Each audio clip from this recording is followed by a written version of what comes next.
você que não me conhece, eu me chamo Isabelle Reis, eu sou escritora de horror e suspense aqui no Brasil e hoje eu vou trazer uma pergunta muito interessante. Será que a gente consegue saber se existiu um movimento literário gótico no Brasil ou se esse foi um movimento muito mais europeu e, de fato, a gente não teve grandes escritores que falavam e traziam uma literatura gótica? Se você já se formou no ensino médio, é muito provável que você já tenha tido várias aulas de literatura com vários movimentos literários, e um deles era muito provável que fosse o romantismo, que eu considero um dos maiores movimentos quando a gente estuda ali no ensino médio, né, aquele estudo básico de literatura. Eu acho que é um dos maiores movimentos que a gente aprende nas aulas. E olha que talvez tenha um porquê, viu? Vamos imaginar que o romantismo é como se fosse um gênero de cinema. Por exemplo, o terror. No terror, a gente tem vários subgêneros, como found footage, terror psicológico, slasher, sobrenatural, thriller, por aí vai. Isso, obviamente, também acontece no romantismo, esse movimento literário que teve início lá na Alemanha, e tinha algumas vertentes ali que a gente consegue caracterizar o que de fato é o tal do movimento romântico. Então, antes que a gente continue esse vídeo, é interessante você saber quais dessas características fazem parte do romantismo, para que você consiga identificar lá no movimento gótico. Então vem comigo.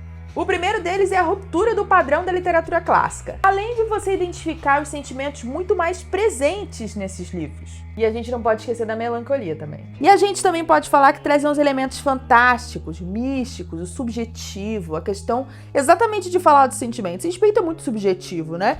Então essas são algumas das características mais presentes no romantismo que você vai ver também num outro movimento aí que tem nome de vídeo que a gente está fazendo agora. Foca! Mas ó, antes de ver os defensores do romantismo aqui falar que tem muitas outras características, eu sei que existe muito mais coisa que monta a persona do romantismo no mundo, mas eu tô trazendo algumas das características que a gente vai conseguir identificar no gótico, que é o vídeo de hoje, beleza? Então não me cancela. E o nosso movimento gótico começa com o tal de Horácio Walpole, escrevendo sobre um príncipe meio raquítico, meio doente, que precisava casar, porque o pai dele achava que eles estavam sob uma profecia que ia amaldiçoar toda a família, e ele precisava quebrar esta maldição.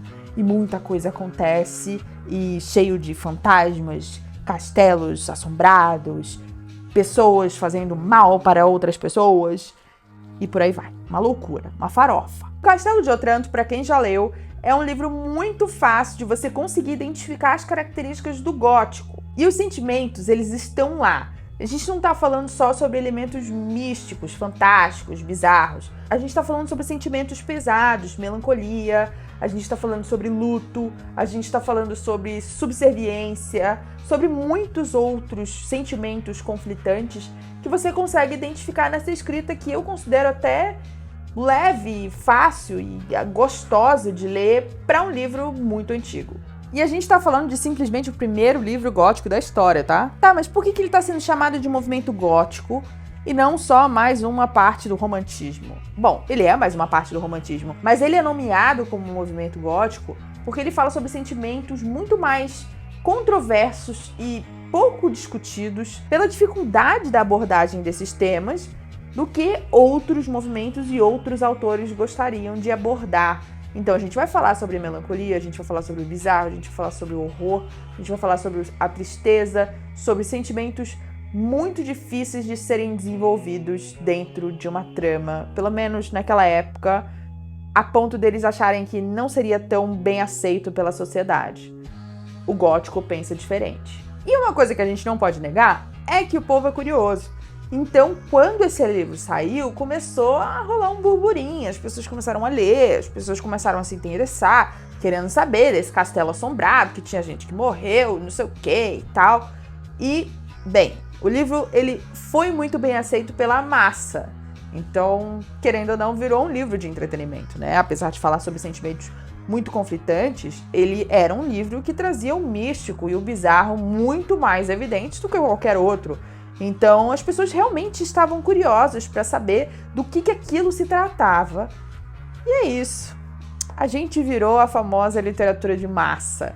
E tudo que é de massa, vocês sabem, não é elitista o suficiente, não é bom ou bastante. Tá, mas o que rolou no Brasil, assim, levando em consideração que nós somos um país muito influenciável, principalmente da Europa naquela época, e hoje em dia somos influenciados pelos Estados Unidos, o gótico chegou aqui, a gente começou a escrever sobre esse negócio? O que rolou? Bom, quando a gente começou a criar um movimento literário sólido aqui no Brasil, ele veio muito influenciado pela família real portuguesa, obviamente, e lá em Portugal, o movimento gótico ele não estava tão inserido assim, eu vou te explicar o porquê. Vamos levar em consideração que mesmo que a gente está falando de fantasma, bizarrice e tal, e que as massas amavam ler sobre, falar sobre isso não era tão legal, né? E bom, se a gente parar para pensar na questão da cultura portuguesa, até hoje a gente consegue ver que eles são um pouco mais literais no assunto, né? E também tem um lance, de acordo com uma fonte que eu não tenho ideia de onde veio da minha cabeça, mas eu lembro disso, e quando o movimento gótico começou a ser instaurado na Europa, Portugal tinha sofrido um terremoto ou algo parecido, algum desastre natural, e eles estavam muito saturados de tragédia, então eles não queriam ler nada relacionado a melancolia, problemas do coração, bizarrices e fantasmas. Eles queriam realmente uma literatura mais leve, que fosse para entreter por um lado diferente. Deu para entender? E bom, o Brasil sendo colônia de Portugal, já deu para entender que a gente não é potência na questão do gótico brasileiro. Então, se a gente for traçar o caminho do gótico por aqui, vai ter que ser um caminho um pouco mais sutil, um pouco diferente. Vem comigo. E tudo começa de novo no romantismo, dessa vez chegando no Brasil em 1836. Mas ó, eu já adianto que a cara era muito diferente do que a gente via na Europa, tá? Tivemos uma repaginada um pouco complicada. Lembra que eu falei que o romantismo veio para dar uma rompida nos padrões clássicos da literatura e para trazer sentimentos mais pesados, difíceis de se retratar e aí falar sobre a subjetividade? Então, aqui no Brasil, o romantismo chegou com a independência do Brasil, o que significa que a ideia era fazer com que esse movimento literário pudesse alavancar o patriotismo brasileiro, e ele foi criado com um certo padrão. E o padrão era basicamente exaltar o que a gente tinha de melhor no país. Então, se você quisesse falar de literatura nas terras tupiniquins, você tinha que seguir esse jogo. Caso não seguisse, seria massacrado pelas críticas, tá? É bem nesse momento que vem um tal de ultrarromântico, ultrarromantismo. Entenda como quiser. Bom, a ideia era simples. Se você não poderia falar sobre os temas que gostaria de abordar dentro do romantismo da época, você ia criar um movimento diferente. Você ia falar sobre coisas diferentes dentro dessa outra caixinha. E aí que entra a morbidez, o bizarro, o místico, o fantástico, enfim, aquela farofa que a gente ama. Tá, vamos deixar claro que ninguém ali estava querendo salvar a pátria, o romantismo, por aí vai. Eles só estavam querendo expressar uma vontade, sentimentos que eles gostariam de abordar na época. Por exemplo, quando você tem uma perda grande, quando você tem algum trauma muito grande, você acaba colocando isso em alguma história, se você quiser. E a ideia era essa: você tem um tempo difícil, por que eu não posso expressar isso na minha literatura? Por que isso seria massacrado pela crítica? Então, alguns autores decidiram que iam sim colocar o fantástico, o místico, o bizarro e o melancólico dentro dos seus próprios textos, mesmo que eles tivessem iniciado uma carreira com gêneros completamente diferentes. Beleza? E aí que vem Álvares de Azevedo escrevendo Noite na Taverna, livro que foi publicado em 1855, 3 anos depois dele ter falecido. Mas você acha que o livro foi um escândalo, que as pessoas amaram e que com certeza a massa comprou aos rodos? A verdade é que não. Chamaram Noite na Taverna de um livro sem continuidade, sem precedentes, horroroso, que não valia a pena porque não exaltava o patriotismo brasileiro. Em resumo, parabéns, nota 1. Antes da gente continuar, eu queria abrir um parênteses aqui e falar sobre as 2 obras que a gente abordou nesse vídeo, Castelo de Otranto e Noite na Taverna.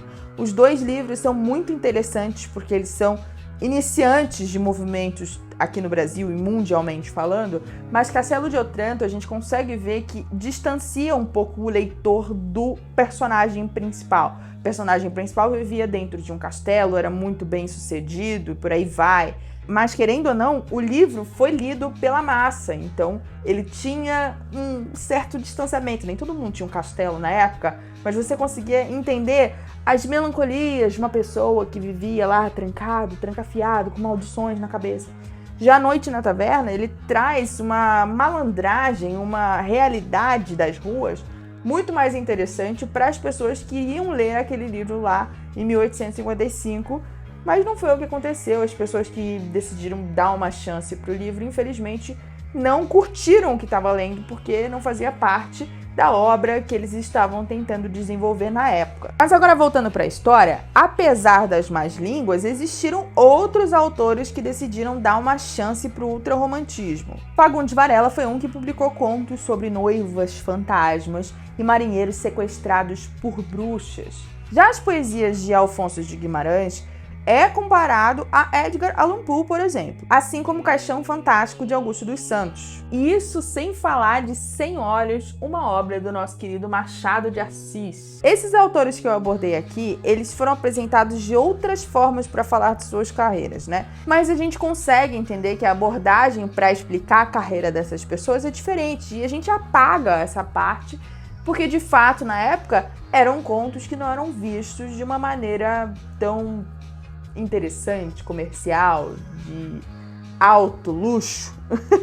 Mas o apagamento do insólito brasileiro, a gente já entendeu que é palpável, só que tem heróis e heroínas que estão desenterrando essas histórias para que a gente saiba que elas sempre existiram, mesmo que tenham ficado um pouquinho apagadas pelo tempo. Você tem noção que A Bruxa, o conto do Fagundes Varela, só foi republicado em 2011 porque uma pesquisadora conseguiu encontrar essa história por aí? Em resumo, eu acho que o insólito brasileiro não é tão bem visto assim, por uma coisa que aconteceu lá no século XVIII, vem perpetuando até agora. A gente ama histórias de terror estrangeiras, a gente ama filmes, a gente ama séries, a gente ama livros.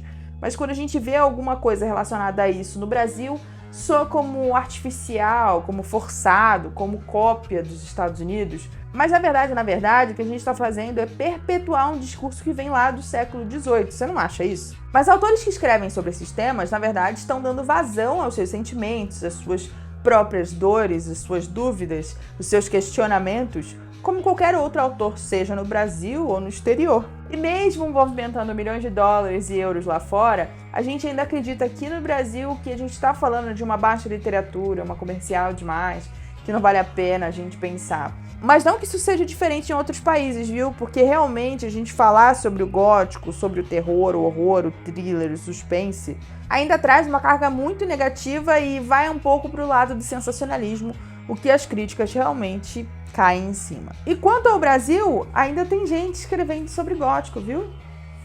Eu recomendo. Então é isso. O que você ainda tem para falar sobre gótico no Brasil? Me deixa aqui nos comentários que eu vou adorar conversar com você. Um beijo e até a próxima!